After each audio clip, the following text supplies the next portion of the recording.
Hello and welcome to the show. For today's track day build, we have got the Subaru Impreza. There was a lot of love for the 2004 one, so that is the car that I am going to build. Personally, I actually prefer the Hawkeye, the 2005. However, yeah, you guys wanted to see this one, and I'm kind of curious to see how well these all-wheel drive, considerably more modern cars are going to fare up against the Datsun that set the benchmark time. So, it is off to the upgrade shop we go. Now, I would be expecting this to beat the Ford Fairlane. To be honest, the Fairlane is not likely to thrive at the sort of circuit that we are driving the Limerick alternate layout. It's a tough one. Now, the rules for this series, of course, the cars have got to remain road legal, which means I can't put the car on race tyres. They've also got to stay above £2,400. Tyre-wise on this, again, 275s all around, which are okay. They're okay tyres. I mean, I'm always going to want bigger tyres. All-wheel drive will help it in terms of the attraction and so on. We are going to be wanting... Oh, we can actually have like the full-on rally bash bar on the front. That's cool. We're going to be wanting aero.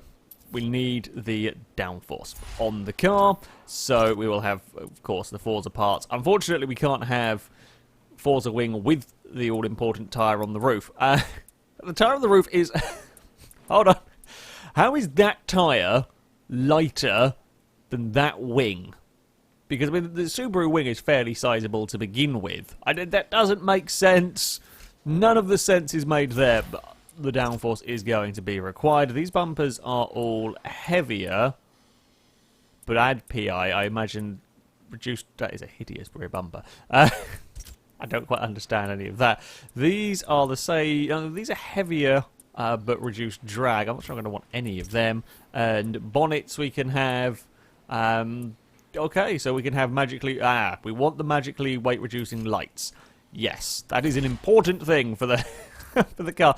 I don't think the weight limit's going to be a problem for this car, so I'm kind of just chucking on everything light that we can get. It's probably going to go down to about 2,700-ish pounds by the time we are finished with it. There are certainly going to be some cars in which the weight limit will play a factor. We are going to... Of course, with a roll cage, we want the extra sort of structural chassis rigidity where we can get it. Weight-wise, yeah, £2,700. Now, we might get a little bit more weight out of the car because we are going to be swapping the engine. The standard engine in this car, don't get me wrong, it's not a bad engine. We can have the 2.5 litre flat 4, or we can have the 3 litre flat 6. Or we can have a turbo rally, or we can go for 6.2 litre V8. Now, the V8 will probably be the more powerful option. I think this one, well, this engine will get 1,000 horsepower. Okay, these engines are slightly heavier than the standard ones. The flat 6, I don't actually know. Porsche flat 6, this one, rather than the Subaru SVX flat 6. I don't know the SVX engines in Forza 7 as a swap option. I'm going to go for the flat 6, though. I think this does get a decent amount. It might not quite get as much power as the V8. The V8's going to go in a lot of cars, so when there is an option to go for a flat 6 instead, I am going to take that. This is going to get quite heavy quite quickly with with that engine. It's not quite... I say quite heavy quite quickly. I mean, we're back up to £3,000. I would rather not be at. We will get some weight out of the car with things like exhaust and so on. PI-wise, we are starting to climb. I would be surprised if this didn't make its way into R-Class. Vehicles, certainly all-wheel drive vehicles, do tend to be getting higher PI than their rear-wheel drive counterparts. There we go. We are now into R-Class, up to nearly 700 horsepower, so this should be pretty good in terms of the old power. Yeah, 817 horsepower so far from the Subaru, 852 when we stick on the... Yeah, 861, it's not bad. Not bad in terms of power here. Come on. Come on, game. Don't crash on me now. Thank you. And then we will get a flywheel stuck on there. We'll get some more weight. We're not going to get it under £3,000, though. The engine swap, I guess, not helped, perhaps, with all of that. Although we have got a gearbox to come yet. We'll see what that does to the vehicle. Jumps the PI up a fair bit on that. It does jump the PI up quite a bit. Driveline we want installed on there. And the race diff. It does now take us just under £3,000. I was surprised we managed to get quite all that weight out with these last few bits and pieces, but there we go, 861 horsepower. That is a lot of power. And we have got all-wheel drive. We should be able to deal with it quite nicely. Acceleration out of the tight corners will be good. I mean, PI-wise, we're actually about the same as the Datsun, so this should be pretty close. So it is off to the Lime Rock alternate layout with our Impreza, where I am going to have 6 laps to try and beat the time set by the Datsun, a 55.3, the lap time to beat. Now the Ford Fairlane, that was in the 59s. I would expect to see the Subaru a fair bit faster than that Ford. We have got all-wheel drive traction in this car, while not quite as much power, we would expect the Subaru to be considerably better through the turns, and this circuit is all about the corners. While we do have, there's a couple of acceleration zones for powerful cars to enjoy, and there is a straight. It's not a particularly long straight. Oh no, bad things have gone on with the Impreza. They've gone playing off in the grass. Well, if we get that crash out of the way early on, that's probably a good thing. I say that, we'll probably end up on the grass at some other point in all of this. Acceleration is good. Braking is not quite so. I thought I was being quite early on the brakes. That's about maybe get a smidge later than that. Right, braking not quite so good in this. Where are we going to? Oh god, we're not really going to stop there. Interesting. Interesting that the brakes are perhaps going to be the bigger issue. The thing with having these cars, you have these cars stay road legal. Not only do the tyres not give us quite the same grip through the corners, they also don't quite give us the same braking performance. We can't quite get the cars slowed down as well into these corners. A 102.8. It was a scruffy opening lap from our Subaru, so we can expect to go a little bit faster. I'm not sure we're going to be beating the Datsun, however, because that would require us to find 7 seconds, and we can probably find 5, maybe 6 at a push, but 7 seconds is going to be a lot. Never know. I'll give it everything the Subaru has got. But slowing down for the chicane there, not its strong suit. To climb up the hill, though, that will be good in this car. With 800 odd horsepower and all-wheel drive, we should be able to get up that, scamper up that hill, no problem. Although trying to get into the chicane there, quite so good. Yeah, I'm going to have to be just very early on the brakes and patient around this final corner. Of course, you want to get on the throttle as soon as you can there, carry as much speed down the straight as you could, but yeah, if we are that's only just about going to make it into turn 1, 58.7 from the Impreza there.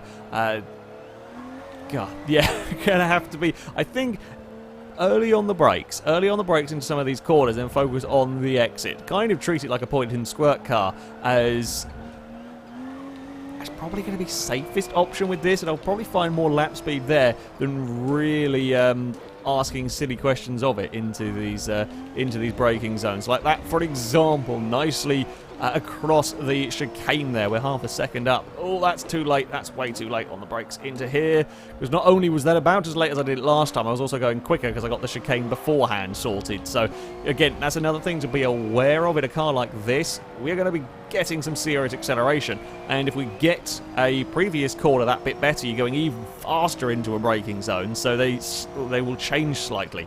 And when we're struggling as much with... I say when we're struggling as much with brakes... When we need to be aware of the braking performance of our cars as much as we are with this, I perhaps should say, those little differences, 10 miles an hour quicker out of a corner, will make a big difference when we get to that braking zone. So, yeah, it's, I say, different problems to some of the ones we've had before. Yeah, these tyres are proving interesting. Certainly for this. There we go, get a lovely line. Not quite as good as previous time, but I will take it. Now, before the cone perhaps here, onto the brakes. Yeah, that worked pretty well actually, because now we can focus on this line on the exit. Actually get a little bit of oversteer for the first time in the Impreza. We're definitely not going to be flat out through the final corner. I can probably get on the throttle a smidge earlier there. It's just kind of all-wheel drifted its way out towards the wall. It's a 58, or out towards the grass, sorry. 58.0. We can probably go sub 58. I would imagine, although not if we do that. Too much speed into the first corner. We'll only get one more shot to try and go into a 57-second lap, because this one here is all gone to pot. Yeah, it should be doable, because we've got a bit of a scruffy first sector. But that does, of course, rely on getting everything absolutely spot on with the car, and that is much easier said than done, especially in these slightly awkward cars. Gear ratios are very short in the Impreza. That's not a problem, though, around this circuit, as we're not going to run out of speed. We've got, you know, a straight to contend with, but we're certainly not going to run out of gears down there, so we should be all good here. All right, set the car up for this final lap. Can we get? We need just about a tenth. A tenth would be nice out of it. I say we're not going to run out of gears, and then we very nearly did finish straight. Okay, maybe we could almost run out of gears here at Lime Rock. That's not what you want to have happen. Or try to get on that power carry speed. It's a slight bit ragged through there. Wheel on the curb. Not sure if we quite made it onto the grass. Either way, it was controlled at least, composed enough to survive. Fire it out the other side. Okay, earlier on the brakes here. Get it slowed down as much as we can for the chicane to launch it across the curbs. Up the hill we go. It's still a little bit too ragged, I think. Up there. Again, we got a slight clip on the grass through the Subaru. That's like sideways. Wasn't quite sideways. Just slowed it down a tad. Come on, car. One more corner to go. Oh. Clonk the curb on the inside slightly. It's going to be okay towards the finish line here. Have we gone faster? No. It's a worse final sector. 58.0. It's going to be the best lap time for the Subaru. Bugger. Bugger indeed. I think there was, maybe if I got everything spot on, a little bit more time in that, but certainly not a huge amount more. It's not going to be beating the Datsun. The Impreza is certainly not going to be able to go faster than the Datsun. Gave it a good try, but that's not going to be able to do it. Interesting dealing with the brakes in these cars. I think that's going to be a big thing. Trying to sort of figure out the braking zones with some of these cars. A good combination of the brakes and just not simply having enough grip through the turns in this. The acceleration is great in the car.